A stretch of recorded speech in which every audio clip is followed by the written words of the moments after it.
الحمد لله نور قلوب العارفين بنور الإيمان، وشرح صدور الصحابة الصادقين بالتوحيد والإيقان، وفضل المجاهدين المظاهرين الإسلام على الأديان، وأعلى درجة الذين أبلغوا القرآن في الأقران. وصلى الله تعالى على خير خلقه الذي لا نبي بعده، محمد وعلى آله وصحبه أجمعين إلى يوم الدين. اعلموا أن الدنيا دار الفناء والغرور، والعاقبة دار البقاء والسرور، فاذكروا فضيحة القيامة والصراط والنشور. ألا إن وعد الله حق، فلا تغرنكم الحياة الدنيا ولا يغرنكم بالله الغرور. أعوذ بالله من الشيطان الرجيم. بسم الله الرحمن الرحيم. ألهاكم التكاثر حتى زرتم المقابر، كلا سوف تعلمون ثم كلا سوف تعلمون، كلا لو تعلمون علم اليقين لترون الجحيم ثم لترونها عين اليقين ثم لتسألن يومئذ عن النعيم. يا أيها الناس اتقوا ربكم إن زلزلة الساعة شيء عظيم، يوم ترونها تذهل كل مرضعة عما أرضعت وتضع كل ذات حمل حملها وترى الناس سكارى وما هم بسكارى ولكن عذاب الله شديد. يوم ينادي الملك الجبار لمن الملك اليوم؟ لله الواحد القهار.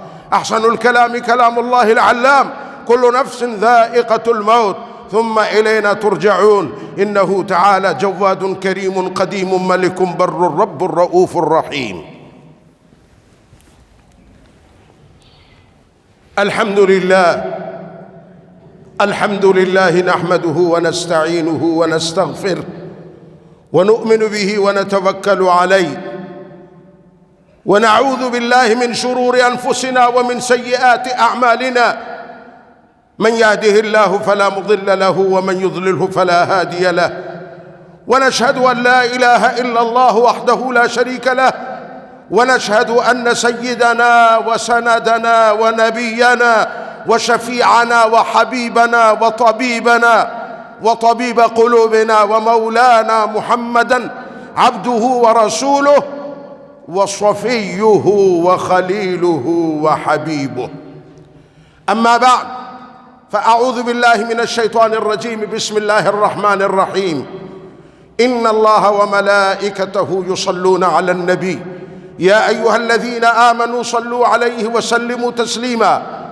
اللهم صل على محمد بعدد من صلى وصام، وصل على محمد بعدد من قعد وقام، وصل كذلك على جميع الأنبياء والمرسلين وعلى الملائكة المقربين وعلى عباد الله الصالحين، خصوصا على سيد المتقين والأبرار، صاحب النبي في الغار والمزار، أفضل السحابة بالتحقيق، خليفة النبي بلا فصل، إمامنا وسيدنا أبي بكر الصديق رضي الله تعالى عنه، وعلى الناطق بالصواب والعادل بالكتاب، الشهيد في المحراب، سيدنا وإمامنا عمر بن الخطاب رضي الله تعالى عنه، وعلى صاحب الحياء وناشر القرآن، الشهيد المظلوم، الشهيد المظلوم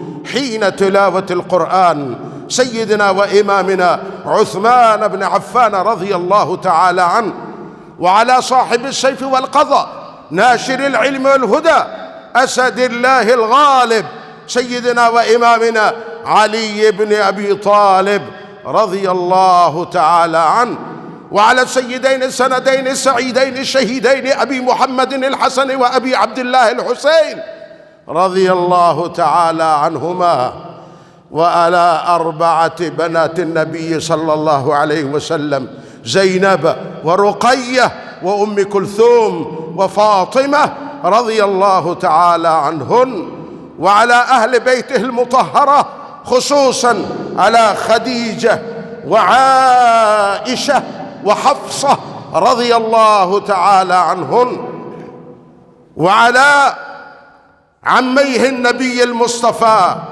سيدنا أمير حمزة وسيدنا العباس رضي الله تعالى عنهما، وعلى الباقين من العشرة المبشرة الذين أسماؤهم سعد وسعيد وطلحة وزبير وأبي عبيدة وعبد الرحمن بن عوف رضي الله تعالى عنهم، وعلى أمير الحق بليقان أمير المؤمنين معاوية بن أبي سفيان رضي الله تعالى عنهما، وعن كل الصحابة والصحابية والتابعين وتبعهم وأئمة المجتهدين رضوان الله تعالى عليهم أجمعين.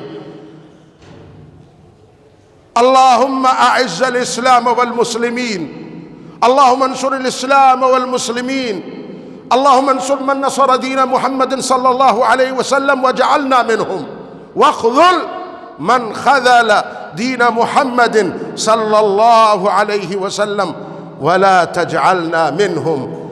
اللهم عليك باليهود والنصارى، اللهم عليك باليهود والنصارى والمجوس والهندوس، اللهم خذهم أخذ عزيز مقتدر فإنهم لا يعجزونك يا رب العالمين. اللهم انصر العساكر الإسلام، اللهم انصر المجاهدين في كل زمان وفي كل مكان أينما كان ومن كان يا رب العالمين. اللهم انصر المجاهدين في فلسطين، اللهم انصر المجاهدين في كشمير، اللهم انصر المجاهدين في أفغانستان، اللهم انصر المجاهدين في الشام والعراق، اللهم انصر المجاهدين في كل مكان يا رب العالمين. قال النبي صلى الله عليه وسلم: إن أصحابي كالنجوم فبأيهم اقتديتم اهتديتم.